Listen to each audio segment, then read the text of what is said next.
كده انا كنت في مطعم ابو مازن السوري بفرجكم على المنيو والاسعار اللي عنده والحاجة اللي موجودة عنده.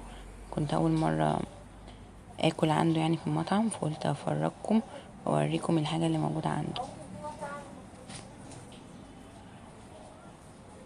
كان في برضو عروض على السندوتشات السوري.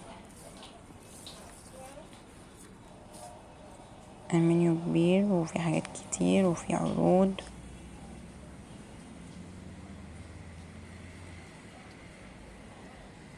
ودي كذا فرع مش فرع واحد، ده كان فرع الحي العاشر.